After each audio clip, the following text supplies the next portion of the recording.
Sumatera Utara. Selamat sore pemirsa, Sumatera Utara hari ini kembali hadir menjumpai Anda edisi Sabtu 14 Desember 2024. Bersama saya Khairul Arif. Dan saya Dewi Wulandari, sejumlah informasi telah berhasil dirangkum tim redaksi kami untuk Anda. Berikut informasi selengkapnya.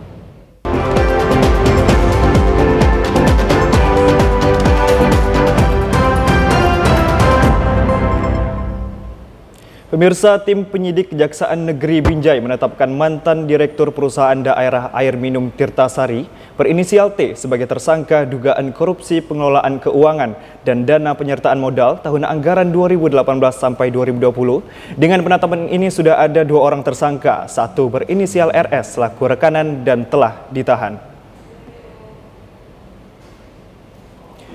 Tersangka T belum dapat ditahan di lembaga pemasyarakatan karena kondisi kesehatannya dan dibantarkan ke rumah sakit dengan pengawalan ketat petugas Kejari Binjai. Menurut Kasih Intelijen Kejari Binjai Noprianto Sihombing, tersangka ditahan oleh tim Pitsus Kejari Binjai dan menahan mantan Dirut PDAM yang sebelumnya ditetapkan sebagai tersangka. Penahanan terhadap tersangka dilakukan penahanan kota. Tersangka dibawa ke RSUD Julham Binjai untuk cek kesehatan sekaligus minta surat keterangan sehat.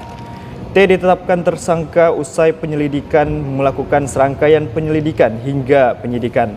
T diduga melakukan penyalahgunaan kewenangan dalam pengelolaan keuangan dan dana penyertaan modal. Bahkan T diduga terlibat dalam proses pengadaan barang dan jasa yang dilakukan dengan melanggar prinsip pengadaan. Tersangka dijerat beberapa pasal Undang-Undang Tipikor akibat penyalahgunaan kewenangan.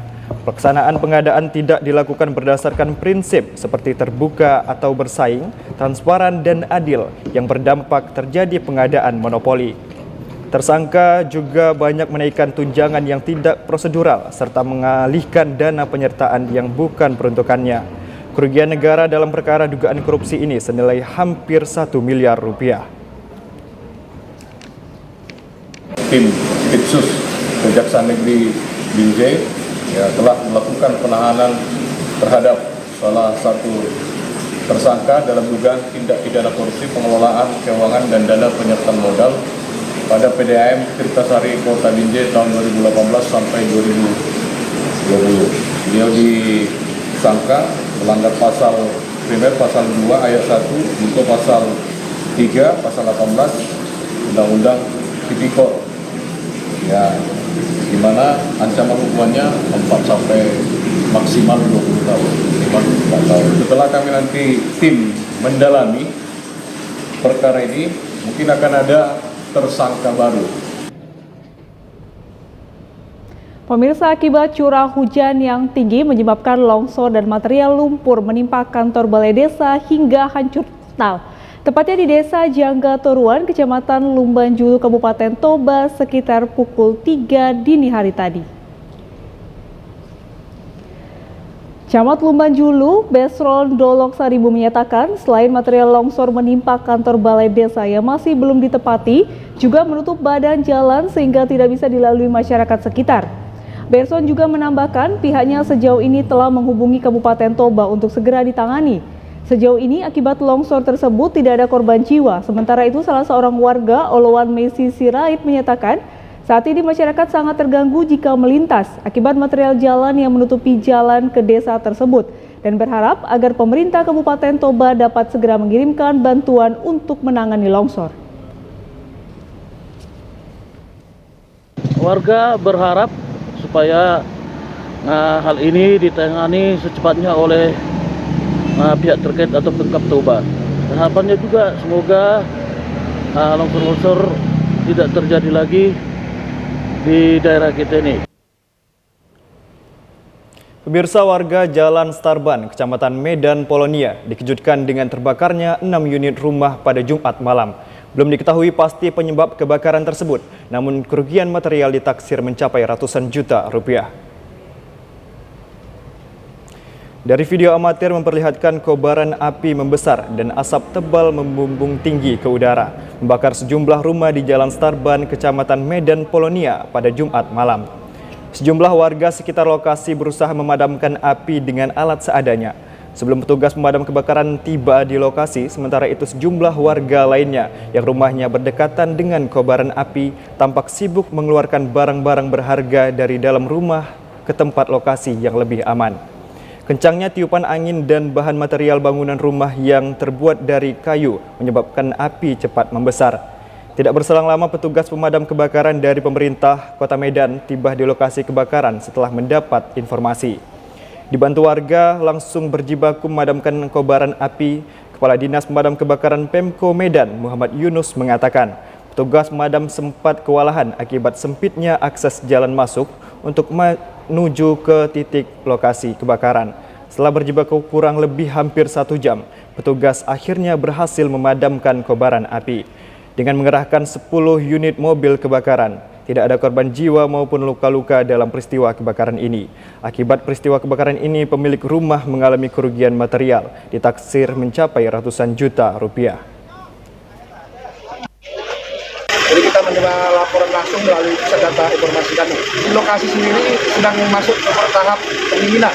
Jadi kurang 10 armada yang kita turunkan. Untuk sementara korban jiwa maupun luka masih minim. Memang pada saat hadir kita karena lokasi yang aksesnya cukup kecil, namun kami tetap berusaha untuk memadamkan. Belum diketahui penyebab pasti kebakaran ini. Peristiwa ini masih dalam proses penyelidikan pihak kepolisian sektor Medan Baru. Satu unit toko handphone di kawasan Jalan Wilhelm Iskandar, Deli Serdang hangus terbakar. Kondisi toko yang awalnya masih dalam keadaan terkunci sempat menyulitkan petugas pemadam kebakaran di lokasi sebelum akhirnya api berhasil dipadamkan. Warga dan pengguna jalan yang melintas di kawasan Jalan Wilhelm Iskandar atau Pancing Deli Serdang seketika panik saat melihat kobaran api yang dengan cepat membesar dari dalam sebuah toko handphone. Kepanikan warga bertambah setelah kobaran api dari dalam toko handphone yang dalam keadaan terkunci tersebut juga mengeluarkan suara ledakan beberapa kali. Warga sempat berupaya memadamkan api dan berusaha membuka pintu toko yang terkunci dengan alat seadanya namun tidak berhasil. Petugas pemadam kebakaran dan penyelamatan Kota Medan yang tiba di lokasi langsung menyemprotkan air ke arah kobaran api. Petugas akhirnya membuka paksa pintu toko dengan menggunakan alat besi panjang. Kepala Dinas Pemadam Kebakaran dan Penyelamatan Kota Medan, Muhammad Yunus menyatakan, setelah pintu terbuka, api secara perlahan mulai bisa dikendalikan. Penyebab awal kebakaran masih dalam penyelidikan petugas, meski diduga api berasal dari korsleting listrik.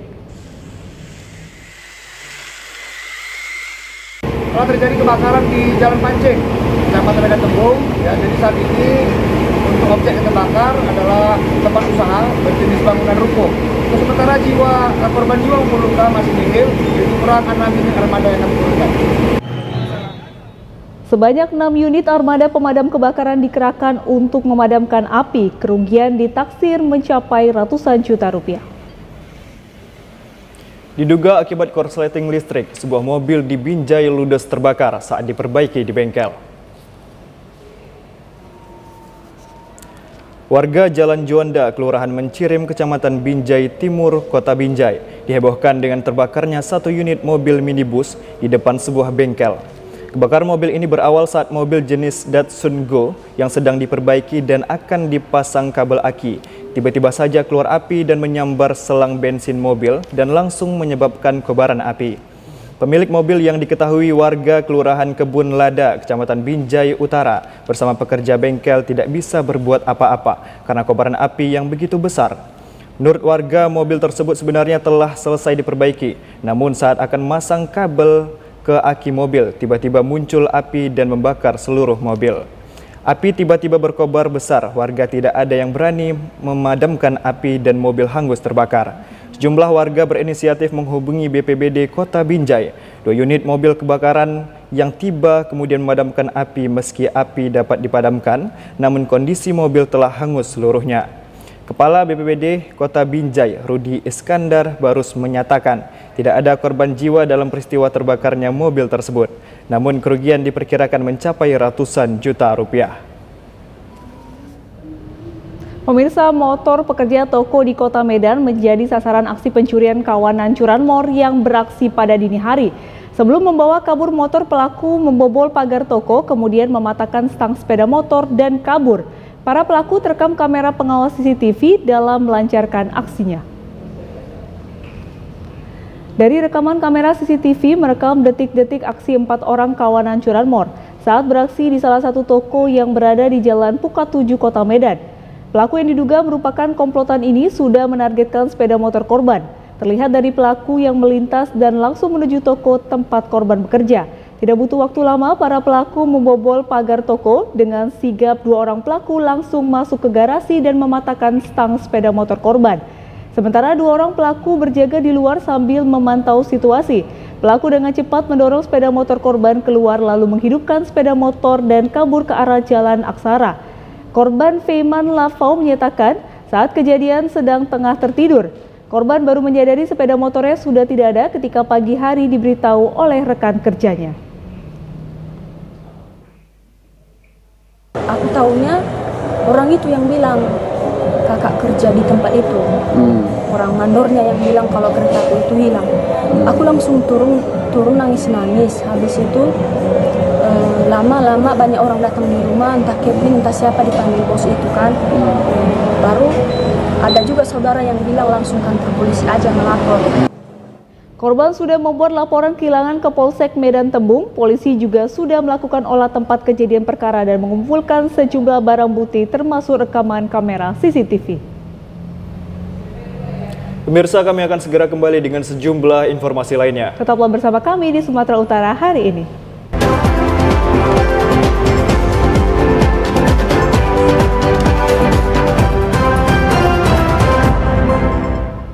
Terima kasih Anda masih tetap bersama kami. Pemirsa, ratusan warga berunjuk di kantor DPRD Binjai menuntut perbaikan jalan yang rusak akibat imbas proyek pipa air. Kedatangan ratusan massa ke gedung DPRD Binjai mendapat pengawalan ketat dari puluhan personel kepolisian dan Satpol PP. Massa yang datang dengan membentangkan berbagai poster berisi protes terhadap proyek galian pipa karena menyebabkan kerusakan jalan. Perwakilan pengunjuk rasa Dejon Badawi dalam orasinya mendesak DPRD Binjai untuk segera menggelar rapat dengan memanggil PT Nindya Karya selaku perusahaan pengerjaan galian pipa air yang hingga kini belum juga memperbaiki kondisi jalan seperti semula. Dejon juga meminta DPRD Binjai untuk segera membahas kelengkapan perizinan PT Nindya Karya, baik perihal izin AMDAL dan undang-undang yang diduga tidak sesuai peruntukannya dengan yang diatur RT/RW. Hal ini penting dilakukan mengingat untuk terciptanya transparansi informasi dan tanggung jawab PT Nindya Karya terhadap kondisi jalan rusak akibat ditimbulkan dari aktivitas pengorekan galian pipa air tersebut. Perwakilan massa yang datang disambut langsung oleh Sekwan DPRD Kota Binjai Putri Syawal Sembiring. Ia meminta maaf kepada para pengunjuk rasa yang datang karena anggota DPRD Binjai saat ini belum dapat ditemui karena sedang melakukan tugas di luar daerah. Kami datang menyampaikan aspirasi daripada masyarakat Kota Binjai. Dengarkan aspirasi yang kami sampaikan ini. Kami ingin perwakilan daripada DPRD Kota Binjai untuk hadir ke hadapan kami. Jangan hanya kami panas-panasan bersama bapak-bapak penegak hukum. Hal senada juga disampaikan Sekda Pemko Binjai Irwansyah Nasution yang turut hadir menemui pengunjuk rasa. Ia berjanji akan segera menindaklanjuti persoalan ini. Menurut Irwansyah, seluruh aspirasi para pengunjuk rasa akan disampaikan ke Wali Kota Binjai untuk segera dibahas dan dicarikan solusinya. Pemirsa, warga protes terkait proyek pembangunan tembok penahan banjir Sungai Bandar Durian di Dusun 1 Keluar, Kelurahan Bandar Durian, Kecamatan Aik Natas, Kabupaten Labuhan Batu Utara, dikurangi ukuran panjangnya dari rencana pembangunan awal. Pembangunan tanggul Sungai Aik Natas yang bersumber dari dana APBD Sumatera Utara sebesar Rp11.379 yang dikerjakan pihak ketiga yaitu CV Bina Persada menjadi polemik di tengah masyarakat. Pasalnya sebelum proyek tersebut dibangun memiliki ukuran sekitar 1050 meter. Namun setelah proyek tersebut dibangun hanya sepanjang 890 meter. Bangunan tersebut diduga tidak akan berfungsi saat banjir tiba karena air banjir luapan dari Sungai Bandar akan masuk dari sisa bangunan sepanjang 350 meter lagi yang diduga dipangkas oleh pejabat terkait. Salah seorang warga setempat, Budi Canggih Munte, menjelaskan akibat kurangnya ukuran panjang pembangunan tanggul penahan banjir tersebut justru berdampak akan semakin cepatnya terkikis erosi di beberapa titik, seperti di Komplek Persulukan dan TPU serta lahan milik masyarakat. Saat banjir tiba, justru air sungai akan semakin deras masuk ke pemukiman warga. Warga berharap agar instansi terkait dapat melakukan mediasi dengan masyarakat agar proyek pembangunan tanggul penahan banjir dapat dilakukan sesuai rencana pembangunan awal, yaitu sepanjang 1.050 meter. Ukuran bangunan ini kan 1.050. Iya, Bang. Begitu sudah berjalan dan dilaksanakan pembangunan ini, terjadi pengurangan anggaran, mencapailah dia akhirnya ukuran itu menjadi 890. Jadi dampak yang terjadi dengan ukuran itu, ada tanah masyarakat ataupun tempat persulukan, tanah-tanah wakaf yang bakalan hancur tergenang banjir diakibatkan tidak sesuai dengan ukuran. Harga cabai, bawang, dan sayur di salah satu pasar tradisional di Kabupaten Labuhan Batu mulai naik. Kenaikan harga komoditi pangan tersebut dipengaruhi faktor cuaca. Akibat cuaca ekstrim hingga pasokan menurun menjadi penyebab utama harga cabai, bawang, dan sayur mayur di pasar tradisional Sigamba Labuhan Batu mulai naik. Naiknya harga komoditi pangan ini mulai dari 40 hingga 100%. Seperti harga cabai merah per kilonya dari Rp25.000 menjadi Rp40.000. Cabai kecil Rp25.000 naik menjadi Rp60.000 per kilogram, cabai hijau dari Rp20.000 naik menjadi Rp30.000, sedangkan untuk bawang merah dari harga Rp20.000 menjadi Rp30.000 dan bawang putih dari sebelumnya Rp25 naik menjadi Rp60.000 per kilogramnya. Naiknya harga juga terjadi pada harga sayuran, terong dari Rp8.000 naik menjadi Rp15.000 per kilogram, timun Rp6.000 ke Rp10.000, kentang Rp10.000 naik menjadi Rp15.000, dan wortel dan kol dari Rp6.000 naik menjadi Rp10.000 per kilogram. Salah seorang pedagang sayur, Surung Sinurat, menyebutkan kenaikan harga pangan dan sayur mayur tersebut disebabkan faktor cuaca yang kurang baik sehingga pasokan berkurang. Kalau alasannya, kalau menurut tahun ini, satu karena faktor cuaca yang tidak menentu, kedua daya beli masyarakat meningkat. Itu tapi paling utamanya itu faktor cuaca lah, Pak. Pada biasanya itu cuaca yang enggak jelas, hujan sehingga membuat banyak gagal panen. Jadi efeknya yang masyarakat sini mengeluh lah dengan kenaikan ini. Cuaca ekstrim ini diprediksi sangat berdampak buruk dan mempengaruhi harga komoditi pangan pada 3 bulan ke depan akan mengalami kenaikan di harga tertinggi. Pemirsa, menjelang Natal dan Tahun Baru, sejumlah kebutuhan sayur dan bumbu dapur di Pasar Labuhan Batu Selatan mulai naik. Kenaikan harga terjadi karena permintaan tinggi, sementara pasokan berkurang karena cuaca buruk. Harga sejumlah sayuran dan bumbu dapur di Pasar Impres, Kota Pinang, Kecamatan Kota Pinang mulai naik. Naiknya harga terjadi sejak 2 pekan lalu. Untuk bumbu dapur yang mengalami kenaikan yaitu cabai merah, cabai rawit, dan capla. Kenaikan yang cukup tinggi hingga mencapai Rp40.000 per kilogram. Sebelumnya kedua jenis cabai tersebut dijual Rp25.000 per kilogram. Sedangkan untuk jenis sayuran seperti brokoli, sawi manis, dan kembang kol juga mengalami kenaikan rata-rata 30% dari harga normal. Pedagang Pasar Impres Kota Pinang, Panjaitan, mengatakan naiknya harga jenis cabai dan sayuran sejak 2 minggu terakhir. Dengan naiknya harga cabai menyebabkan jumlah pembeli berkurang. Kalau kenaikan masalah cabai sama sayuran ini baru mencapai kira-kira 2 minggu. Nah, ini berhubungan dengan Natal dan Tahun Baru atau faktor lain, Pak? Iya, dikategorikan memang harapannya kalau bisa seperti namanya cabai lah ya. Kalau bisa jangan melebihi di atas 40 lah. Namun sebagian harga komoditas pertanian ini seperti tomat dan beberapa jenis sayuran saat ini masih relatif normal. Pemirsa, kami akan segera kembali dengan sejumlah informasi lainnya. Tetaplah bersama kami.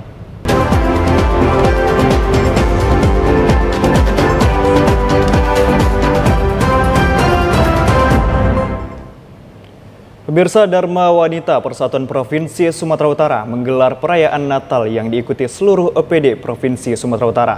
Pada perayaan Natal ini juga Ketua Dharma Wanita Persatuan Sumatera Utara, Yulia Effendi Pohan, mengajak masyarakat yang merayakan Natal tahun 2024 agar dapat menjadikan momentum istimewa ini untuk mempererat persaudaraan dan menjaga kekompakan antar sesama. Hal ini disampaikan Yulia Effendi Pohan dalam kata sambutannya pada perayaan Natal DWP Sumut di Aula Raja Inal Siregar, kantor Gubernur Sumatera Utara pagi tadi. Dalam sambutannya dirinya mengapresiasi kegiatan ini dan diharapkan dapat terus dilaksanakan karena nilai keagamaan dapat ditingkatkan melalui kerukunan dalam beragama. Selain itu, Yulia juga berpesan pada seluruh anggota DWP Sumut melalui perayaan Natal tahun ini dapat memberikan makna dalam menjalankan program DWP Sumut sehingga ke depan menjadi lebih baik lagi dan dapat terus berkontribusi pada program pembangunan pemerintah. Sementara itu, Ketua Panitia Natal DWP Sumut, Mayester Naslindo Sirait menyampaikan, perayaan Natal tahun ini merupakan program kerja sosial budaya tahun 2024 yang diikuti seluruh anggota DWP Sumut, instansi vertikal, dan Forkopimda. Ia juga mengucapkan terima kasih pada penasihat dan ketua DWP serta para pengurus yang telah mendukung pelaksanaan Natal tahun ini. Selain ibadah Natal, perayaan Natal juga diisi dengan lucky draw dan juga pemberian tali asih berupa santunan pada pensiunan DWP Sumut. Sebelumnya juga telah dilaksanakan bakti sosial ke Lembaga Pemasyarakatan Anak Tanjung Kusta, Medan. Kegiatan kita hari ini itu perayaan Natal, jadi merupakan salah satu program kerja bidang sosial budaya dari DWP Provinsi Sumatera Utara. Harapannya selain meningkatkan keimanan dari anggota sendiri, juga menjalin silaturahmi dan sama lain. Diharapkan dari perayaan Natal ini sendiri menambah semangat dari ibu anggota dari wanita Provinsi Sumatera Utara untuk berbuat lebih baik lagi, baik keluarganya maupun buat pemerintahan Provinsi Sumatera Utara khususnya buat generasi anak generasi ke depan sehingga tercapai anak emas Indonesia 2020. Kita beralih ke berita lainnya, puluhan pelajar di Kabupaten Batubara mengikuti pelatihan jurnalistik tingkat dasar yang diadakan komunitas jurnalis tergabung dalam Batubara Pers Club. Pelatihan jurnalistik untuk kalangan pelajar digelar di Aula SMK Negeri 1 Kecamatan Air Putih Batubara kemarin. Kegiatan ini dihadiri penjabat Bupati Batubara Heri Wahyudi dan membuka pelatihan sekaligus pemberian santunan kepada para anak yatim piatu dan kaum duafa di sekitar sekolah. Pada pelatihan ini, para pelajar mendapatkan materi dasar-dasar jurnalistik serta tata cara penulisan berita di media cetak dan online yang dibimbing oleh pegiat media massa di Batubara. Selain itu, mereka juga diajarkan cara pengambilan gambar untuk pemberitaan di media televisi. Tujuan dari pelatihan jurnalistik ini untuk meningkatkan minat menulis di kalangan pelajar dan dapat menghindari pembuatan dan penyebaran berita hoaks. Pejabat Bupati Batubara Heri Wahyudi sangat mengapresiasi kegiatan pelatihan jurnalistik ini untuk kalangan pelajar yang digelar BPC. PJ Bupati Batubara Heri Wahyudi berharap kegiatan seperti ini agar terus dilaksanakan secara berkesinambungan. Dan harapan kita kegiatan ini terus berlanjut untuk kedepannya. Ini merupakan agenda kegiatan yang sangat menunjang ya, terutama kepada anak-anak kita, generasi penerus kita yang diawali pelatihan dasar hari ini. Kegiatan ini diakhiri dengan praktik langsung penulisan berita dan pengambilan gambar oleh para peserta. Pemirsa, salah seorang ibu rumah tangga mengembangkan budidaya maggot atau larva dari pengolahan limbah sampah rumah tangga. Selain solusi masalah sampah, budidaya maggot ini juga menjadi penambah ekonomi keluarga. Mengawali karirnya sebagai peternak bebek, Ratna Sri Dewi menghadapi kendala besar dalam hal modal hingga dia harus berpikir keras mencari solusi. Hal itu mendorongnya untuk mencari alternatif usaha lain, yakni budidaya maggot. Ratna Sri Dewi memulai budidaya maggot sejak 2019. Ia pun memulainya dengan penuh kesabaran dan terus belajar budidaya maggot hingga bisa bertahan hingga saat ini. Ratna tidak putus asa meskipun lingkungan dan pasar maggot menjadi tantangan besar. Ibu rumah tangga ini memanfaatkan teknologi digital untuk pemasaran maggot. Pemasaran maggot menjadi luas saat ia mulai menjual secara online. Dari budidaya maggot, ia bisa menghasilkan fresh maggot usia sekitar 18 hingga 21 hari telur maggot. Maggot kering premium dan juga prepupa, maggot atau calon indukan yang siap panen setelah 60 hari. Maggot kering dapat dijadikan bahan baku pelet untuk ikan hias, sementara kotoran maggot dimanfaatkan sebagai pupuk organik untuk penyuburan tanaman. Ratna menjelaskan maggot kering premium bisa dijual seharga Rp70.000 per kilogram, sementara fresh maggot dijual Rp10.000 per kilogram. Ini yang memang sangat mulia, karena yang saya sampai bertahan sampai saat ini, saya hanya memandang sampah di Kota Medan ini yang sangat banyaknya. Namun kalau kita olah dengan budidaya maggot bisa mendapatkan uang dan lebih sehat. Lebih baik kita ini maggot ini dikembangkan lagi untuk penguraian sampah dan lebih kehidupan yang lebih sehat gitu. Kenapa? Karena saya sudah mengasih pakan ke ternak, ternyata ternaknya lebih sehat dan hasilnya dari ternak juga sehat untuk masyarakat.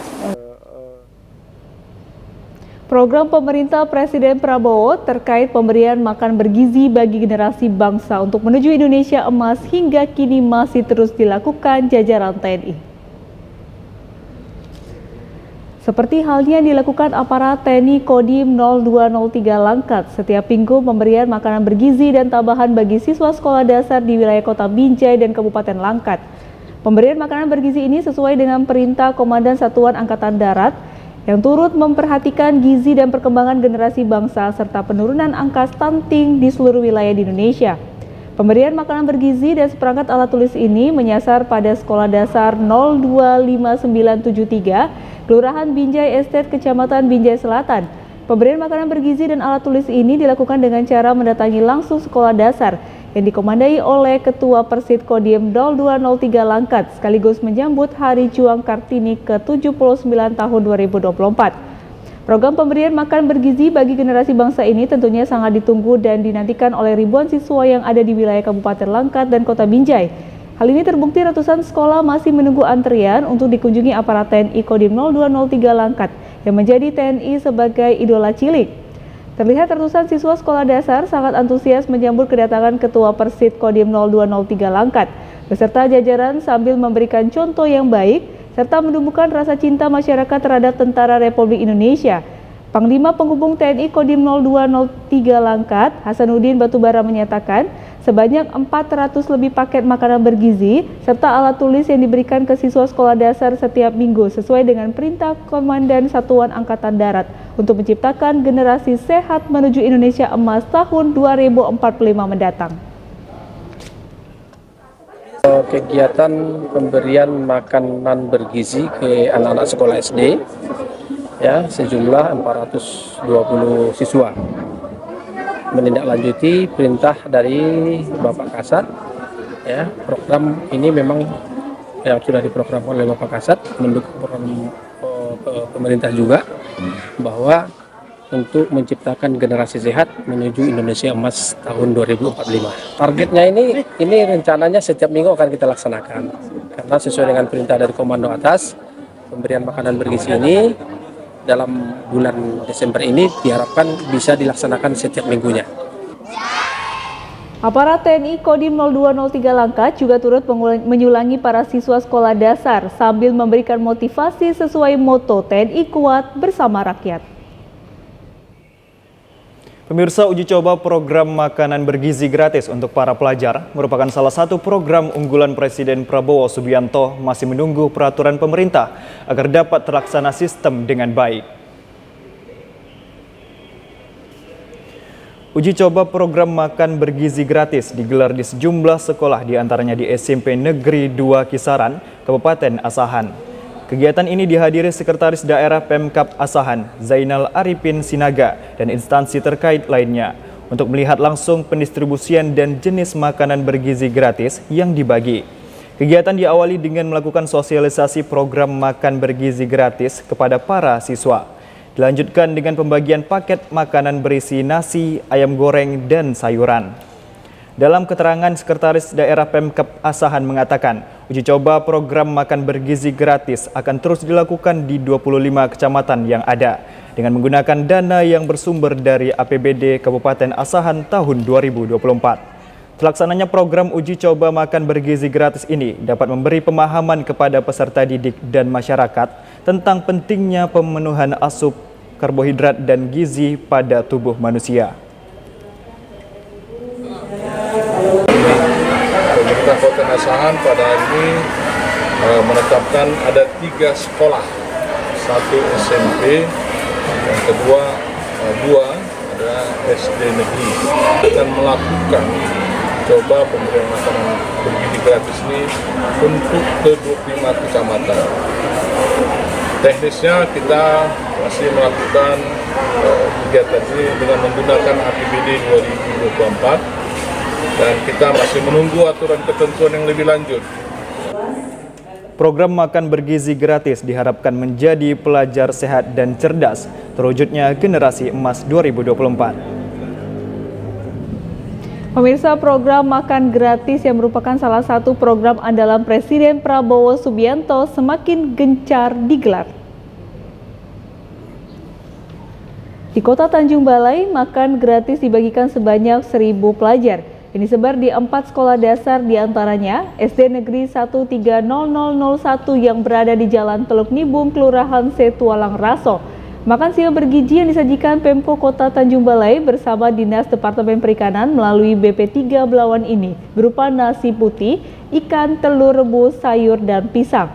Asisten 2 Pemerintah Kota Tanjung Balai Muslim menyebutkan, makanan bergizi ini salah satunya bertujuan mencegah anak-anak stunting sehingga mencerdaskan kehidupan bangsa. Program makan gratis ini baru dimulai dirangkai dengan menyambut Hari Nusantara dan direncanakan akan berlanjutan untuk merupakan program Presiden Prabowo.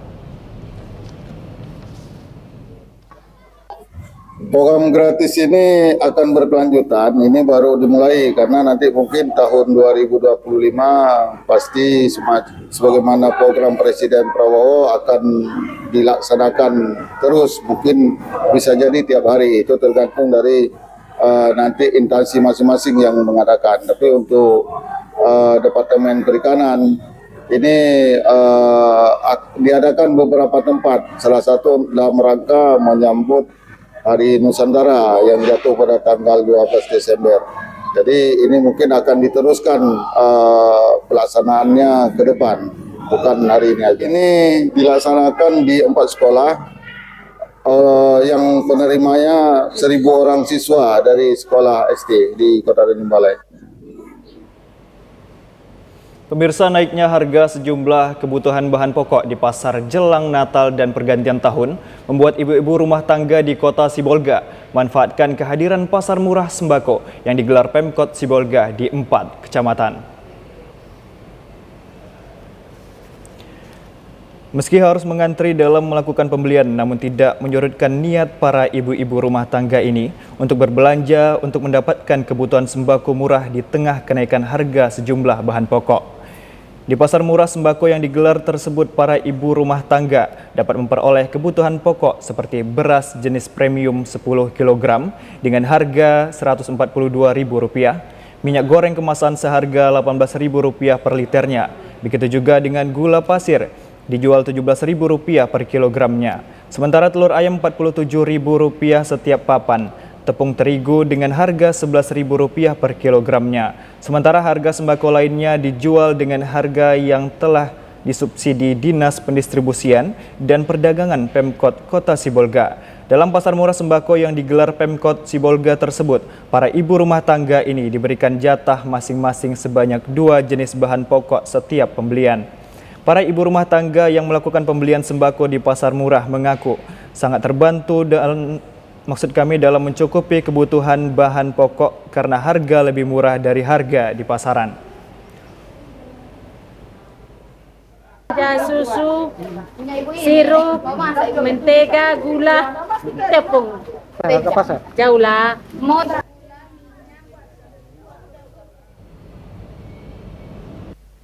Pemirsa, berikut informasi perakiraan cuaca di sejumlah daerah di Sumatera Utara dari Badan Meteorologi, Klimatologi, dan Geofisika Wilayah 1 Medan berlaku pada Minggu 15 Desember 2024. Halo Sobat BMKG, Assalamualaikum warahmatullahi wabarakatuh. Senang sekali saya Budi Prasetyo, Perkiraan Balai Besar Meteorologi, Klimatologi, dan Geofisika Wilayah 1 Medan yang akan menyampaikan informasi perkiraan cuaca dan titik hotspot Provinsi Sumatera Utara Minggu 15 Desember 2024. Pagi hari wilayah Sumatera Utara berpotensi hujan dengan intensitas ringan di Kepulauan Nias. Siang sore hari berpotensi hujan dengan intensitas ringan hingga lebat di sebagian besar wilayah Sumatera Utara, di mana potensi hujan lebat terjadi di wilayah Toba, Labuan Batu Utara, Langkat, Asahan, dan sekitarnya. Malam hari masih berpotensi hujan dengan intensitas ringan hingga lebat di sebagian besar wilayah Sumatera Utara, di mana potensi hujan lebat terjadi di wilayah Deli Serdang, Binjai, Medan, Tebing Tinggi, Langkat, Sedang Bedagai, dan sekitarnya. Dini hari wilayah Sumatera Utara berpotensi hujan dengan intensitas ringan. Suhu udara berkisar antara 15 hingga 33 derajat Celcius. Kelembaban udara berkisar antara 75 hingga 98%. Angin bertiup dari arah tenggara hingga barat laut dengan kecepatan berkisar antara 4 hingga 15 km per jam. Titik panas atau hotspot wilayah Sumatera Utara pantauan tanggal 13 Desember 2024 tidak ada. Kami menghimbau kepada masyarakat untuk waspada potensi hujan dengan intensitas sedang hingga lebat yang dapat disertai kilat dan angin kencang di wilayah pegunungan, pantai barat dan lereng barat Sumatera Utara yang dapat berpotensi terjadi banjir, longsor, serta bencana hidrometeorologi lainnya. Demikian informasi yang dapat kami sampaikan, semoga bermanfaat untuk kita semua. Assalamualaikum warahmatullahi wabarakatuh. Pemirsa, demikian Sumatera Utara hari ini mewakili seluruh kerabat kerja yang bertugas. Saya Muhammad Khairul Arif. Dan saya Wulandari mengucapkan terima kasih atas kebersamaan Anda. TVRI, Media Pemersatu Bangsa. Sampai jumpa.